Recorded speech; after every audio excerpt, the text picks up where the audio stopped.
Greetings Nephilim, welcome back to another video. Today we're taking a look at the Crackling Energy speed farming build, a lightning fast build that's going to deal damage while we move our character at the speed of light. This build revolves around automatic casts of Ball Lightning and Lightning Spear. Lucky hits on critical strikes have a 25% chance to spawn a static Ball Lightning. And upon absorbing Crackling Energy, there's a 10% chance to conjure additional Lightning Spears. This way, you don't have to stop your character to cast your spells tens of times for damage to happen. You just zoom through the Nightmare Dungeon or through the Helltide area. The damage will be automatically done by Crackling Energy zapping mobs around, all the Lightning Spears following you, and all the Ball Lightnings you leave in your wake.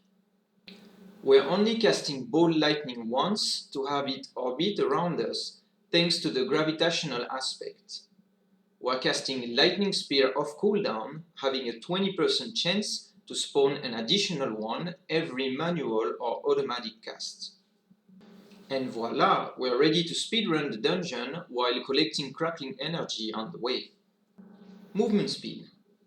We're going to benefit from 80% movement speed buff thanks to the aspect of the Bounding Conduit, giving us 25% movement speed after using teleport, plus an additional 37.5% from the Ghost Walker aspect on our amulet, because teleport makes us unstoppable. By the way, 25% times 1.5 equals 37.5%, since we equip this aspect on our amulet. The remaining 18% is granted by Arc Lash, hitting 3 enemies or 2 enemies on a critical hit, thanks to this node here.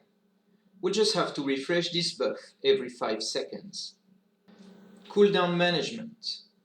In order to maintain this 80% movement speed buff, we'll be resetting the cooldown of our teleports every 3 seconds thanks to a few utility nodes. First and foremost, as we teleport into the fray, the cooldown of teleport will be reduced by 3 seconds if it hits 6 targets. Then, our key passive, Overflowing Energy, will massively reduce it even more. Every time Crackling Energy hits an enemy, our shock skill's cooldown gets reduced by 0.1 second.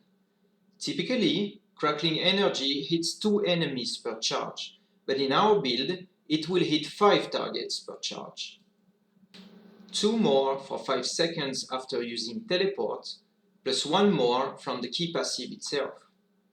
Every time a Crackling Energy charge expands, half a second of cooldown is removed from teleport, from Lightning Spear, and from our ultimate.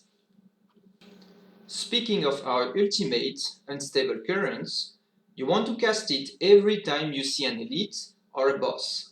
It will greatly increase your damage for 10 seconds by giving you free casts of shock skills and making Crackling Energy cost no charge. Now let's look at the damage rotation. How do we get those autocasts started in the first place? Let's say you start a Nightmare Dungeon. First, you pop a Ball Lightning around you and a Lightning Spear to follow you. Then, you use teleport to move ahead looking for enemies. You get 62.5% additional movement speed in the process. Then, you find your first pack of mob. So you hit them with Arc Lash to round up the 80% movement speed buff. To start generating Crackling Energy and all the free casts attached with it, you're going to cast 1 single instance of Chain Lightning at full mana.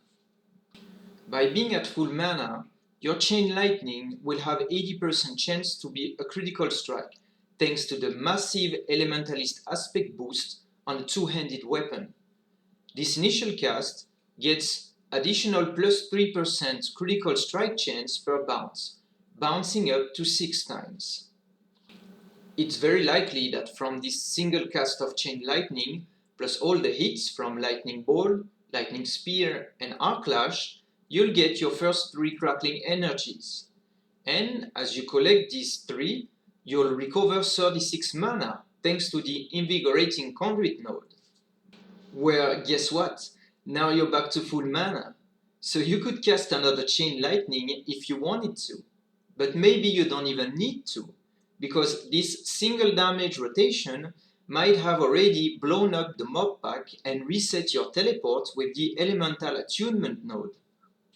And as you speedrun the dungeon, on Crackling Energy landing a critical lucky hit strike, some ball lightning will automatically spawn to damage the mobs, and those ball lightning will generate even more Crackling Energy. And picking up this Crackling Energy will conjure even more lightning spears. The synergies of this speed farming build are awesome. I can't wait to record some speed farming sessions to show you how cool the build is gonna look like and how pleasant it will be to play. Literally, all you'll have to do, once the loop is started, is to run after those purple balls on the ground and watch the whole screen filled with sparks all over the place. Oh my god, June 2 is so far. And by the way, if you want to know everything about this build and all the latest and greatest about the Sorcerer builds, mechanics and more, subscribe to the channel, as I'll happily report all my findings here on the channel. This channel will also give you the possibility to be part of our clan, where you'll get to join our speed farming and speed leveling sessions, or our PvP group play, so that you are not the one being farmed by parties of 4 in PvP. You're the one farming others. Subscribe and stay tuned for updates. Right, back to the build guide. Let's look at the other nodes that we didn't cover so far. Conduction looks pretty appealing if the 9% movement speed buff stacks, which I think it does.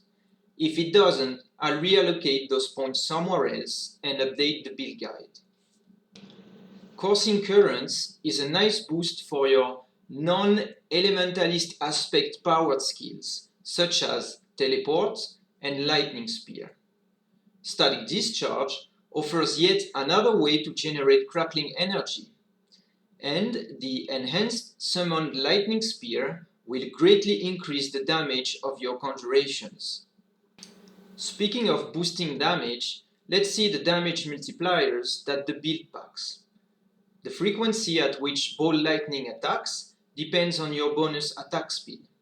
This is very important because ball lightning attacking more often is not only more damage, but more autocast procs.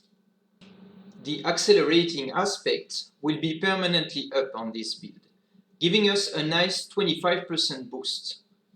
On top of that, the 25% attack speed buff during our ultimate will also funnel nicely into ball lightning attack frequency. On to defense. Since we're using our basic skill Arc Lash every 5 seconds, the aspect of Might is a perfect fit. It will reduce damage taken by 20% permanently. The aspect of Disobedience will also permanently grant us a 50% boost to our armor, and as an intelligence class, this is highly appreciated. We'll get another 15% damage reduction from the Mana Shield node, and make enemies deal 10% less damage to us after being hit by a sharp critical strike, which will happen very often. Protection is here for 2 reasons. Increasing our toughness thanks to the shield, but also making sure that we permanently benefit from the 20% increased lucky hit chance granted by the aspect of Fortune on our helm. These aspects, along with the Precision Magic node, will make sure we consistently land those lucky hit shots. For your Paragon Boards, you want to rush the Ceaseless Conduit legendary node. Crackling Energy has a 25% chance to not consume a charge when triggered. Crackling Energy's damage is increased by 2% per 20 total intelligence you have. Then you want to reach the Enchantment Master legendary node. Your enchantments are 20% stronger. This will help a lot in triggering your enchantment procs. And finally, you want to grab the Elemental Summoner legendary node. Your conjuration skills benefit from 10% reduced cooldown. For your glyphs, I really like those three. Charged. Picking up Crackling energy grants you 5% increased damage for 5 seconds, up to 15%. And Crackling energy deals 19.2% increased damage. Adept. Mastery skills have 20% increased area and gain 14.4% increased damage. Conjurer. Conjuration skills have 20% increased duration and gain 19.2% increased damage. Now, if you feel too squishy, you might want to add one or two of those defensive glyphs. Reinforced.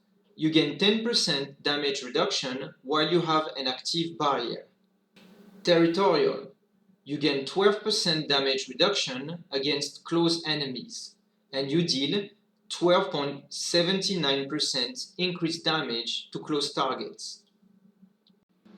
If you've enjoyed this build guide and want me to make more build guides like this one, please hit the like button and say something nice in the comment section of the video. If you're looking for a clan offering PvP activities, speed farming and speed leveling group play, subscribe to the channel and stay tuned.